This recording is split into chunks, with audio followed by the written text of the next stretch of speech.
When we think about changing our lives, we usually imagine big, dramatic actions and decisions. But here's what I've learned from years of working with people. It's not the big things that truly make a difference. It's the small things.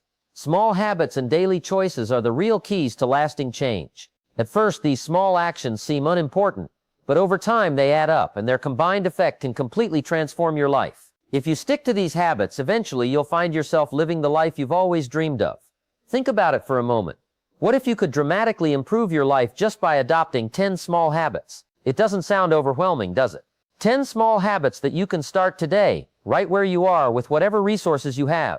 So what are these small habits that can change your life forever? Let's go through them one by one. You might want to write these down. Habit 1, reading.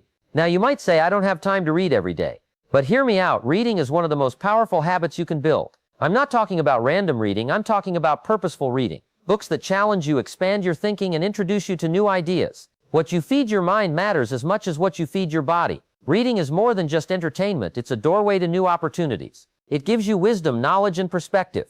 Many people want success, but they don't give their minds what they need to succeed. Success requires constant learning, constant growth, and constant improvement. Reading makes this possible. Think about this. Every time you read, you're absorbing someone else's life experiences, their lessons, and their insights. Why spend years learning something the hard way when you can learn it in a few hours by reading? I'm not saying you have to read for hours every day. Even 10 or 15 minutes a day is enough. Over time, this knowledge adds up, just like compound interest in a bank account. This accumulated knowledge can change your life, shape your worldview, and help you handle challenges better. But remember, choose carefully what you read. Skip the gossip and fluff. Instead, pick books that align with your goals, biographies, self-improvement books, or business guides. The ideas you welcome into your mind today shape your future. Make purposeful reading a daily habit, and you'll soon see positive changes in how you think and live. Habit 2, journaling. Here's something nearly all successful people have in common. They keep a daily journal. Journaling is a powerful but underrated habit. Writing your thoughts, dreams, and goals on paper can truly make a difference. When you write things down, your thoughts become clearer and easier to manage. Suddenly, they're no longer jumbled in your head, causing anxiety or confusion. On paper, they're organized and tangible. You can clearly see what you want to achieve and how to approach it. Not journaling leaves your mind cluttered. Carrying around hundreds of thoughts and ideas is tiring. Your brain can't keep track of everything effectively. But when you spend just a few minutes writing these things down each day, it's like cleaning out a messy room. Your mind feels clearer, and you can focus on what's really important. Journaling also helps you track your progress. You can see how far you've come and how much you've grown. Try it out. A few minutes a day can genuinely transform how clearly you think and how successfully you plan your future. Life gets busy. Sometimes it's easy to forget how far you've come or how much you've achieved. But when you get into the habit of regularly writing down your thoughts and goals, you build a record of your journey. And let me tell you, there's nothing more motivating than looking back at your old journal entries. You see clearly how you've grown, the challenges you've overcome, and all the dreams you've already accomplished. Start small. Take 5 or 10 minutes a day to write. It doesn't need to be perfect or even particularly deep. Just let your thoughts flow naturally onto the page. Over time, you'll notice a difference. More clarity, more focus, and greater personal growth. Goal setting. Next, let's talk about setting goals. This is where things really start to happen. I always say if you don't set goals, you're like a ship without a sail. Sure, you're moving, but you have no direction. You go wherever the wind takes you. That's no way to live. Goals give you a clear direction. They give you something to aim at and something to strive for. With clear goals, you stop wasting your time on things that don't matter. Instead, every action and every decision moves you closer to what you want. Many people set goals just once a year, like on New Year's Eve, but goal setting should be a daily habit. Each morning, ask yourself, what's the one thing I want to achieve today? Just one important thing. Write it down. Now you've given your mind something to focus on. Your mind loves having clear tasks, and it'll start figuring out ways to achieve your goals, but your goals must be specific. Vague goals lead to vague results. Instead of saying, I want to be successful, or I want to get fit, be clear about what exactly that means for you. Break big goals down into smaller, doable steps, and then complete them one by one. When goal setting becomes a daily habit, small daily wins quickly turn into big accomplishments. So remember to write down your goals clearly every day. Exercise. Feeding your body. Feeding your mind is great, but you can't forget to feed your body too. I'm talking about exercise. Many people either love it or completely avoid it, but trust me, regular exercise is one of the most important habits you can build. Exercise isn't just about physical fitness. Yes, it keeps your body healthy, but it also sharpens your mind, boosts your energy, and improves improves your mood. When you move your body, you're telling yourself, I'm alive, I'm strong, I'm capable, and this positive mindset spreads into every other part of your life. There's a direct link between your physical health and mental performance. When your body feels strong and healthy, your mind is clearer. You handle stress better, think more clearly, and have more energy to face challenges. And exercise doesn't have to mean hours at the gym or complicated routines. Even a simple 20-minute walk, stretching, or some strength training can make a big difference. The most important thing is consistency. It's better to do a little bit each day than to push yourself too hard occasionally and burn out. Exercise also teaches you important life lessons. When you push through discomfort, when you keep going even when it gets tough, you build resilience. You learn to keep going and not give up. This lesson applies to everything else you want to achieve. So find a type of exercise you enjoy and make it a daily habit. You'll soon notice how much better you feel, both physically and mentally. Gratitude. Next is gratitude. This habit often gets overlooked because it sounds too simple, but gratitude is incredibly powerful. Here's how it works. Whatever you focus on in life grows. If you focus on problems, lack, and negativity, you'll notice more and more problems. But if you focus on what's good, on what's working, and what you're grateful for, you'll start seeing more good things in your life. Gratitude trains your brain to see the positive side of life. When you're grateful, you're more open to opportunities and new ideas. It shifts your mindset from feeling frustrated or lacking to feeling abundant and fulfilled. How do you build gratitude into a habit? It's easy. Take a few minutes every day to think about what you're thankful for. It doesn't have to be anything big. Maybe you're grateful for waking up today, a kind word someone said, sunshine, or having a roof over your head. Write it down if you can. Soon you'll notice your mindset changing. You'll start finding more reasons to be grateful, and your life will feel richer, happier, and more rewarding. Rest. Lastly, rest is crucial. Many of us start our day busy and keep going non-stop until we crawl into bed exhausted. Rest is often undervalued, especially in today's fast-paced world. We're constantly pushing ourselves, always chasing after the next goal or achievement. But without rest and recovery, we burn out. Our bodies and minds need time to recharge, heal, and process experiences. When you skip rest, you limit your potential. Rest isn't just sleep, though sleep is incredibly important. It's also about giving yourself time to step away from the stress and constant demands of life. Your mind needs room to relax, wander, and dream. Have you ever noticed your best ideas come when you're not actively thinking? Maybe you're in the shower walking, or just sitting quietly. That's because your mind needs those peaceful moments to process things, connect dots, solve problems, and be creative. Today's culture celebrates hustle and non-stop working. Everyone talks about grinding all day long and being constantly busy. But don't underestimate the power of rest. Giving yourself regular breaks is essential for maintaining your energy, creativity, and long-term success. But let me tell you something. It's not about how hard you work. It's about how smart you work. And part of working smart is knowing when to step back, rest, and recharge. Your brain is powerful, but it needs breaks to work at its best. Make rest a daily priority. It could be a short break during the day, planned relaxation time, or simply getting enough sleep each night. Rest will improve not just your productivity, but also your overall quality of life. Rest isn't just about sitting still. It's giving your mind and body the chance to recover. For you, rest might be meditating, taking a peaceful walk in nature, spending time with loved ones, or enjoying a hobby that makes you happy. Whatever rest looks like for you, include it in your daily routine. Here's the amazing thing about rest. When you rest, you come back stronger. Your mind is sharper, your energy increases, and you're more creative. Don't believe the myth that rest is a luxury or a sign of weakness. Rest is essential, and it's one of the most powerful ways to achieve your goals. Giving. The next habit took me time to learn. I always wanted to give, but I used to think I couldn't afford it. The habit I'm talking about is giving. This habit doesn't just improve your life, it improves the lives of the people around you. There's an old saying, the more you give, the more you receive. It's true, but not exactly how people think. Giving isn't just about money or material things. It's also about giving your time, your attention, your energy, and your kindness. When you regularly give to others, abundance comes back into your life. It's like a law of nature. The more good you send out into the world, the more good comes back. But here's the key. Give without expecting anything back. When you give with genuine generosity, without looking for a reward, you experience unmatched fulfillment. I've noticed that people who genuinely give are often the ones who have the most, more love, joy, and success. Giving doesn't always mean money. You can give by sharing your talents, mentoring someone, volunteering, or simply being there when a friend needs you. Remember, giving also means giving to yourself. You can't pour from an empty cup. Take care of your own needs, so you'll have even more to offer others. Make it a daily habit to ask, how can I give today? How can I help someone else? You'll find that the more you give, the more opportunities you attract. It's like the world sees the value you're creating and wants to reward you. As you give more, your life will flourish. Listening. Next, start listening. Listening is another powerful habit that can transform your life and relationships. Most people think they're good listeners, but usually they're just waiting for their turn to talk. Truly listening is a skill. When you listen carefully, you show respect and demonstrate that you value the other person's thoughts, opinions, and feelings. This builds trust, strengthens relationships, and opens doors. Listening isn't just hearing words, it's understanding the meaning behind them. When someone speaks, don't just nod and wait your turn. Pay attention to their body language, tone of voice, and emotions. When you listen deeply, people open up, trust you more, and value your opinions. Giving someone your full attention is rare and precious in today's distracted connected world. But listening isn't only good for others. It helps you too. When you become a better listener, you become wiser. You understand people and situations more deeply. You make smarter decisions and solve problems better. Start practicing intentional listening today. It doesn't take much, just a bit more focus and care. The rewards you gain will be huge. Patience. Finally, learn patience. Patience is something we all know we should have, but rarely practice. We live in a world of instant gratification. Everyone wants results, success, and recognition right now. But anything truly valuable takes time and effort. If you can learn patience, life becomes less stressful and much more enjoyable. Many people quit too soon. They give up before seeing the rewards. But successful people understand that the best things in life don't happen overnight. Patience isn't sitting around doing nothing. It's taking consistent action every day and trusting that your efforts will pay off eventually, even if you don't see immediate results. Think about planting a seed. You water it and take care of it, but at first nothing seems to happen. Yet beneath the surface, the seed is slowly developing roots, preparing for growth. Eventually, it will break through the soil and grow into something beautiful. Success works the same way. Even if you can't see immediate progress, your efforts are building roots under the surface. Develop patience by shifting your mindset from instant results to long-term progress. Remember that great things take time, and the work you do today will eventually lead to success. Enjoy the process. Celebrate small wins along the way. Trust that with patience and persistence, you'll reach your goals. Patience truly is a superpower. When you master patience, you master the ability to stay calm, focused, and committed, no matter how long it takes. You need to make sure you're spending time with the right people. This is one of the most important habits you can build. You've probably heard the saying before, you become like the 5 people you spend the most time with. Your environment shapes who you are. It influences how you think, how you act, and what you believe. If you surround yourself with negative, small-minded people, it becomes very hard to rise above that negativity. But if you surround yourself with positive, ambitious, and growth-oriented people, their energy lifts you up. They encourage you to be better, achieve more, and reach higher. Now, I understand this isn't always easy. Sometimes the people we've known for a long time aren't the best influence on us. But if you're serious about changing your life, you have to be willing to change your environment too. Be intentional about who you spend your time with. Look for people who inspire you, challenge you, and believe in you. Connect with people who are also committed to growth and self-improvement. These are the people who will help you reach your goals, support you when life gets difficult, and celebrate your successes. But remember, it isn't just about what others can do for you. It's also about what you bring to your relationships. Be the type of person who lifts others up. Be a friend, coworker, or mentor who inspires others to become their best. When you're surrounded by the right people and you also give your best, something amazing happens. Ideas start flowing, opportunities appear, and everyone grows together. So look carefully at your own circle of friends and colleagues. Are the people around you helping you become who you want to be? If they're not, maybe it's time for some changes. Your environment will either lift you up or hold you back, and you have the power to choose. These 10 small habits might sound simple, but they have the power to completely transform your life in ways you can't imagine right now. It's not about doing everything perfectly. It's about starting small, making little adjustments each day, and staying consistent. Over time, these small habits add up, and you'll start seeing results. Before long, your life will look totally different from what it is today. Never underestimate the power of small daily habits. Start today, even if it's with just one new habit. Then slowly add the others into your routine. Watch and see how your life begins to change forever.